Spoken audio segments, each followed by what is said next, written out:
बर्बरीक ने क्यों दिया अपना शीशदान, आइए जानते हैं। बर्बरीक बाल्यकाल से ही बहुत वीर और महान योद्धा थे। उन्होंने अपनी माता के कहने पर युद्ध कला भगवान श्री कृष्ण से सीखी और उनके प्रशिक्षण में वे अजेय योद्धा बन गए। मायम आदिशक्ति की तपस्या कर उन्होंने असीमित शक्तियों को भी अर्जित कर लिया। तत्पश्चात अपने गुरु श्री कृष्ण की आज्ञा से उन्होंने कई वर्षों तक महादेव की घोर तपस्या करके उन्हें प्रसन्न किया और भगवान शिव शंकर से 3 अभेद्य बाण प्राप्त किए और 3 बाणधारी का प्रसिद्ध नाम प्राप्त किया। साथ ही अग्निदेव ने उनसे प्रसन्न होकर उन्हें अपना दिव्य धनुष प्राप्त किया। महाभारत का युद्ध कौरवों और पांडवों के मध्य अपरिहार्य हो गया था, अतः यह समाचार बर्बरीक को प्राप्त हुआ तो उनकी भी युद्ध में सम्मिलित होने की इच्छा जागृत हुई। जब वे अपनी माता से आशीर्वाद प्राप्त करने पहुंचे तब मां को हारे हुए पक्ष का साथ देने का वचन दिया। वे अपने लीले घोड़े, जिसका रंग नीला था, पर 3 बाण और धनुष के साथ कुरुक्षेत्र की रणभूमि की ओर अग्रसर हुए। सर्वव्यापी श्री कृष्ण ने ब्राह्मण वेश धारण कर बर्बरीक से परिचित होने के लिए उन्हें रोका और यह जानकर उनकी हंसी भी उड़ाई कि वह मात्र 3 बाण से युद्ध में सम्मिलित होने आया है।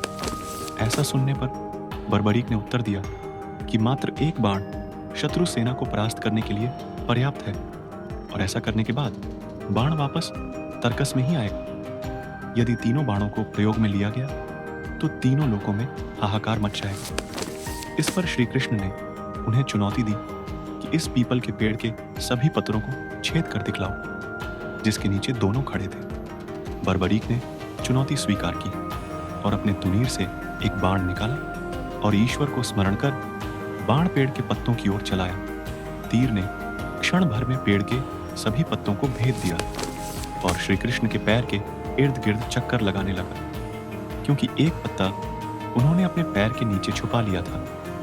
बर्बरीक ने कहा कि आप अपने पैर को हटा लीजिए, वरना यह आपके पैर को चोट पहुंचा देगा। श्री कृष्ण ने बालक बर्बरीक से पूछा कि वह युद्ध में किस ओर से सम्मिलित हो, तो बर्बरीक ने अपनी मां को दिए वचन दोहराया कि वह युद्ध में उस ओर से भाग लेगा जिस ओर की सेना निर्बल हो और हार की ओर अग्रसर हो। श्री कृष्ण जानते थे कि युद्ध में हार तो कौरवों की ही निश्चित है और इस पर अगर बर्बरीक ने उनका साथ दिया तो परिणाम उनके पक्ष में ही होगा। ब्राह्मण वेश में श्री कृष्ण ने बालक से दान की अभिलाषा व्यक्त की। इस पर वीर बर्बरीक ने उन्हें वचन दिया कि अगर वो उनकी अभिलाषा पूर्ण करने में समर्थ होगा तो अवश्य करेगा। श्री कृष्ण ने उनसे शीश का दान मांगा। बालक बर्बरीक क्षण भर के लिए चकरा गया, परंतु उसने अपने वचन की दृढ़ता जताई। बालक बर्बरीक ने ब्राह्मण से अपने वास्तविक रूप से अवगत कराने की प्रार्थना की और श्री कृष्ण के बारे में सुनकर बालक ने उनके विराट रूप के दर्शन की अभिलाषा व्यक्त की। श्री कृष्ण ने उन्हें अपना विराट रूप दिखाया। उन्होंने बर्बरीक को समझाया कि युद्ध आरंभ होने से पहले युद्ध भूमि की पूजा के लिए एक वीरवर क्षत्रिय के शीश के दान की आवश्यकता होती है। उन्होंने बर्बरीक को युद्ध में सबसे वीर की उपाधि से अलंकृत किया, अतएव उनका शीश दान में मांगा। बर्बरीक ने उनसे प्रार्थना की कि वह अंत तक युद्ध देखना चाहता है।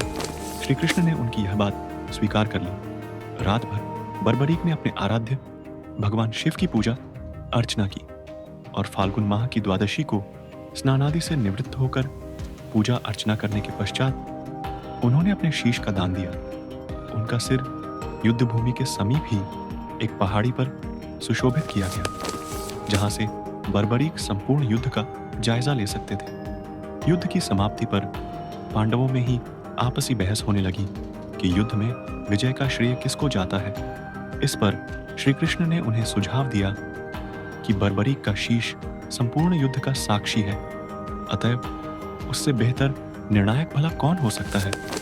सभी इस बात से सहमत हो गए। बर्बरीक के शीश ने उत्तर दिया कि श्री कृष्ण ही युद्ध में विजय प्राप्त कराने में सबसे महान कार्य किया है। उनकी शिक्षा, उनकी उपस्थिति, उनकी युद्ध नीति ही निर्णायक थी। उन्हें युद्ध भूमि में सिर्फ उनका सुदर्शन चक्र घूमता हुआ दिखाई दे रहा था, जो कि शत्रु सेना को काट रहा था, यह सुनकर श्री कृष्ण ने बड़बड़ी को वर दिया और कहा कि तुम मेरे श्याम नाम से पूजे जाओगे।